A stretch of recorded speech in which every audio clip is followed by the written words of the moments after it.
Hello everyone, welcome to my channel. आगे बढ़ने से पहले आप सभी से मेरी हम्बल रिक्वेस्ट है कि अभी तक चैनल को अगर सब्सक्राइब नहीं किया तो प्लीज़ सब्सक्राइब कर लें और वीडियो अगर अच्छी लगती है तो प्लीज़ लाइक कर दीजिए ताकि मैं मोटिवेट होकर इसी तरह आपके लिए और भी नए वीडियोस ला सकूं।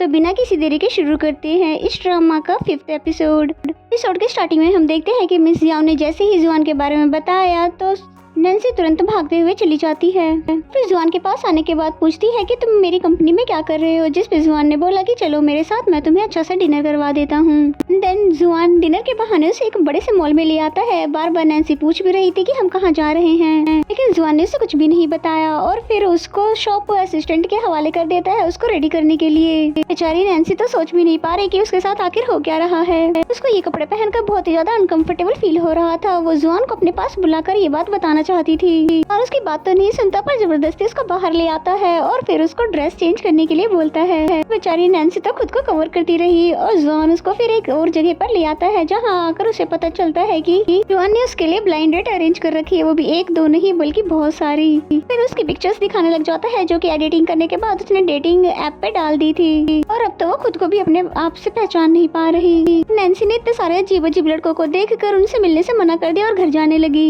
जुआन नैन्सी को रोकते हुए बोलता है कि अगर तुम इन लड़कों से नहीं मिली तो मैं तुम्हारी मॉम को अपनी रियल आइडेंटिटी बता दूंगा। और अब तो बेचारी नैन्सी के पास कोई ऑप्शन ही नहीं था, इसलिए उसकी बात मानकर लड़कों से मिलने के लिए चली जाती है। एंड देन नेक्स्ट सीन में हमें येकिन को दिखाते हैं जो कि ऑफिस में ओवर टाइम कर रही होती है। तभी उसका बॉयफ्रेंड उसके लिए डिनर लेकर आया था और थोड़ी देर के लिए काम छोड़कर उसको अपने साथ डिनर करने के लिए कहता है और फिर जबरदस्ती ही उसको अपने साथ डिनर करने के लिए ले जाता है। एंड देन नेक्स्ट सीन में हमें नैन्सी को दिखाते हैं जो कि बारी बारी से सभी लड़कों से मिल रही थी, लेकिन बेचारे की तो हालत खराब थी क्योंकि उसे बहुत ही ज्यादा अजीब लग रहा था और इनमें से कोई भी परफेक्ट लड़का नहीं था। कोई बहुत ही बड़ा था तो कोई बहुत ही ज्यादा मोटा। पर बेचारी नैन्सी करती भी क्या, उसे जुआन के कहने पर इन सभी का इंटरव्यू तो लेना ही था। देन नेक्स्ट सीन में हमें जुकेन को दिखाया जाता है जिसने फाइनली अपनी स्क्रिप्ट कंप्लीट कर ली थी। फिर येकिन को मैसेज करके स्क्रिप्ट ले जाने के लिए बोल दिया और येकिन ने उसका मैसेज देखते ही ये काम नैन्सी को कॉल कर उसको सौंप दिया। एंड देन नेक्स्ट सीन में नैन्सी को दिखाते हैं जिसने बिना किसी को बताए वहाँ से जल्दी से निकल जाती है क्योंकि ये उसका फर्स्ट टाइम था जो उसे कंप्लीट करना था। और फिर तभी जुआन भी उसके पीछे आ जाता है और उसे रोकते हुए पूछता है कि क्या हुआ, जिसपे नैन्सी ने बता दिया कि मुझे अपने बॉस के घर पे जाके स्क्रिप्ट लेनी है और साथ ही बोल देती है कि आगे से मेरे लिए कोई भी ब्लाइंड डेट अरेंज करने की जरूरत नहीं है और अगर किसी भी तरह से इन लोगों में से किसी से मेरी शादी हो गई तो क्या मेरी लाइफ की जिम्मेदारी तुम लोगे। जिसपे जुआन ने उसकी रिस्पॉन्सिबिलिटी लेने से मना कर दिया और नैन्सी भी वहाँ से चली जाती है। एंड देन नैन्सी जुकेन के घर पर पहुँच जाती है और डोर लॉक का पासवर्ड येकिन ने पहले से ही बता रखा था। अंदर जाकर देखती भी है लेकिन बॉस उसे कहीं भी नजर नहीं आते। फिर वो सोचने लग जाती है कि शायद बॉस घर पर ना हो और फिर स्क्रिप्ट लेकर जाने ही वाली थी कि तभी उसकी नजर बाथटब में पड़े जुकेन पे गई और साथ ही जुआन का नाम लेकर हेल्प के लिए बुलाने लग जाती है जिसकी वजह से वो टेलीपोर्ट होकर वहाँ आ जाता है। जुआन नैन्सी को पैनिक होने से मना करने लगता है और खुद ही जुकेन को चेक करने लगता है। अभी वो जिंदा था, उसको कपड़े पहनाकर बेड पर लाता है और एक नीडल पंच करके उसको जगाता है। नैन्सी उसकी बॉडी देखकर बहुत ही ज्यादा शॉक तो हो गई थी, लेकिन उसको ब्रेव भी तो दिखाना था अपने बॉस के सामने और उसका एक अंदर से अलग बिहेवियर और बाहर से कुछ और। ये बिहेवियर देखकर तो जुआन को भी कुछ समझ नहीं आया। फिर जैसे तैसे करके उसे जान छुड़ाकर जाने लग जाती है, लेकिन नैन्सी से तो चला भी नहीं जा रहा। फिर नैन्सी बाहर आते हुए खुद भी बहुत ज्यादा एम्बेरसमेंट हो रही थी क्योंकि बार बार वो ऐसी गलतियां क्यों कर देती है। तभी जुआन ने उसे पूछा क्या तुम अपने बॉस को पसंद करती हो, जिसपे नैन्सी ने बोला कि हाँ वो मेरे बॉस है और मैंने उनकी सारी नॉवेल्स पढ़ रखी है, तो भला मैं उन्हें पसंद क्यों न करूँ। जिसपे जुआन ने बोला कि स्टूपिड लड़की, मैं उस वाले पसंद की बात नहीं कर रहा बल्कि मैं तो तुम्हारे अनफॉरगेटेबल लव की बात कर रहा हूँ और अगर तुम मुझे इसके बारे में पहले बता देती तो मुझे इतनी ज्यादा मेहनत नहीं करनी पड़ती। जिसपे नैन्सी ने कहा कि ऐसा कुछ भी नहीं है, मैं तो बस उसकी फैन हूँ और भला वो मुझसे क्यों प्यार करेगा, ऐसा थोड़ी ना होता है। जिसपे जुआन ने बोला कि ये इतना मुश्किल काम भी नहीं है, तुम अगर चाहो तो ये कर सकती हो, उसको अपने प्यार के झांसे में ला सकती हो। इस पे तो नैन्सी भी उसको डेमो दिखाने लगती है और उसको दीवार के साथ लगाकर उसको किस करने की कोशिश करने लगती है और ये सब अचानक से जुआन के साथ होता है, इस वजह से उसकी तो धड़कनें ही फास्ट हो गई। और फिर तभी नैन्सी पीछे होते हुए कहती है देखा ना कुछ भी नहीं हुआ, जब भी सेड्यूस करने से तुम्हें कोई फीलिंग नहीं आई तो फिर बॉस को कैसे आएगी। बेचारा जुआन तो उसे बिना कुछ कहे वहाँ से चला जाता है और फिर जाते समय रास्ते में यही सोचने लग जाता है कि अचानक से मेरी हार्ट बीट इतनी ज्यादा फास्ट कैसे हो गई थी। और फिर तभी नैन्सी भी उसे सॉरी कह देती है, ये बोल कर कि अगर मैंने तुम्हें डरा दिया तो मुझे प्लीज माफ कर देना।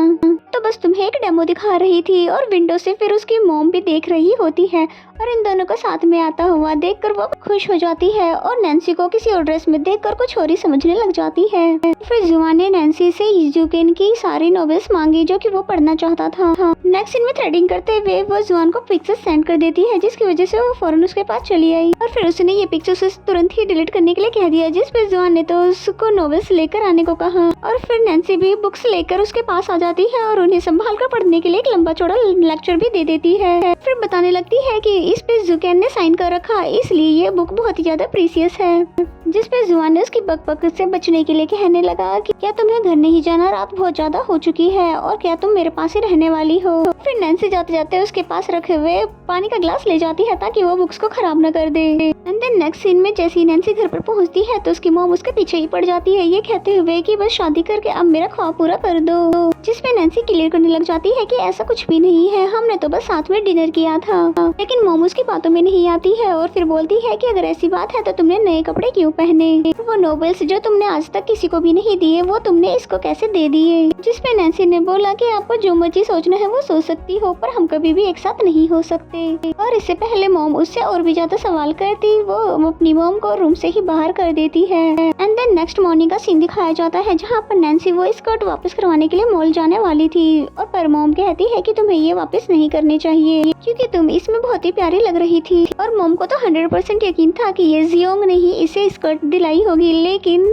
नैन्सी ने कहा मैं जियोंग के साथ नहीं बल्कि सीसी के साथ शॉपिंग पे गई थी। एंड देन नेक्स्ट सीन में हमें जुआन को दिखाया जाता है जिसने नॉवेल्स पढ़ने के बाद जो कि इनकी सारी इन्फॉर्मेशन बोर्ड पर लिख रखी थी, जो कि वो नैन्सी को दिखाने लग जाता है। जिसपे नैन्सी बोलती है कि कहीं तुमने मेरे बॉस का दिल जीतने का इरादा तो नहीं बना लिया है। जिसपे उसने बोला कि दिल मुझे नहीं बल्कि तुम्हें जीतना है। और इतना ही नहीं बल्कि उसने जुकेन के डैड के बारे में भी सारी इन्फॉर्मेशन निकाल ली थी और यहाँ तक कि उसने ये भी पता लगा लिया था कि उसको किस तरह की लड़कियां पसंद है। उसने स्केच बनाकर भी दिखाया जो कि बिल्कुल यकीन की तरह लग रही थी और जो क्वालिटी जुकेन को पसंद है उनमें से तो एक भी नैन्सी में नहीं है। जिसपे नैन्सी ने कहा कि मैंने तो पहले ही कहा था कि ये फिजूल सा आइडिया छोड़ दो, वो तो सिर्फ मेरा आइडियल है, जबकि जुआन तो कुछ कम जिद्दी तो नहीं है। और कहने लगा कि मुझे भी कोई शौक नहीं है तुम्हारी मदद करने का, मैं तो बस तुम्हारी मदद करके अपनी मदद करना चाहता हूँ। और फिर नैन्सी ने ये कहते हुए वहाँ से चली गई कि अगर तुमने मुझे ज्यादा फोर्स किया तो मैं तुम्हें ही अपना आइडल बनाकर यहाँ से जाने नहीं दूंगी। एंड देन नेक्स्ट सीन में नैन्सी सीसी के साथ जाकर उस स्कर्ट को वापस करवा देती है, जिसपे सीसी को लगता है शायद इन दोनों का ब्रेकअप हो गया है।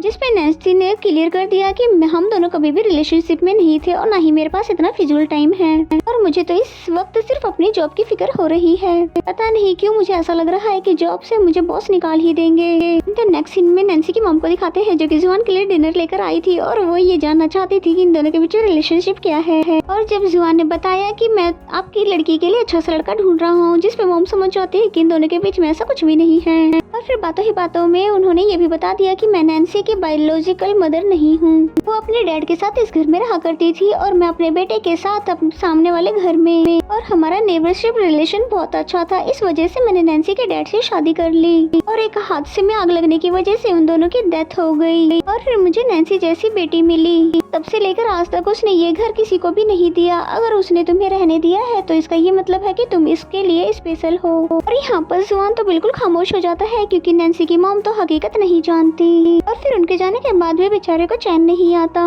और वो तो बस नैन्सी के बारे में ही सोचता रहा कि कहीं सच में मैं उसके लिए स्पेशल तो नहीं बन गया हूँ, और अगर सच में स्पेशल बन गया तो उसने मुझे बताया क्यों नहीं। एंड देन तभी जुआन को नैन्सी की आवाज आने लग जाती है जो कि दरवाजे के बाहर खड़ी होकर ये प्रैक्टिस कर रही थी कि स्कर्ट से रिफंड हुए पैसे उसे कैसे दूं, और कभी सोचती है कि उसे थैंक यू करके ये वापस कर दूं और फिर कहती है मैं उसे थैंक यू भला क्यों कहूँ, मुझे तो ये पैसे उसके मुंह पे मारने चाहिए। कि तभी जुआन ने दरवाजा खोल दिया और उसके साथ ही हाथ से उसके पैसे छीन लिए। नैन्सी उसे खामोश देखकर सोचने लग जाती है कि कहीं ये फिर से मुझे बॉस के साथ सेट तो नहीं करने वाला, और फिर खुद से ही बोल देती है कि खबरदार कि अगर तुमने दोबारा से मेरे बॉस के बारे में बात की तो। जिस पे जुआन बोलता है कि भला मैं क्यों ना उसकी बात करूँ, क्या कहीं तुम किसी और को तो पसंद नहीं करने लगी हो। फिर नैन्सी को भी ये आइडिया बहुत ही अच्छा लगता है अपनी जान बचाने के लिए उससे, इसलिए कह देती है मैं किसी और को नहीं बल्कि तुम ही पसंद करने लगी हूँ। वो ये कहकर चली जाती है पर बेचारे जुआन के दिल में तो लड्डू फूटने लग जाते हैं।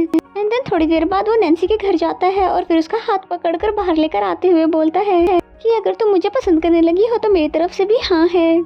और फिर आज से मैं तुम्हारा बॉयफ्रेंड हूँ। और फिर इसी सीन के साथ ये एपिसोड भी यहीं पे खत्म हो जाता है। अगर आपको मेरा एक्सप्लेनेशन अच्छा लगा तो वीडियो को लाइक करें। तो मिलते हैं नेक्स्ट एपिसोड में, तब तक के लिए bye bye and take care.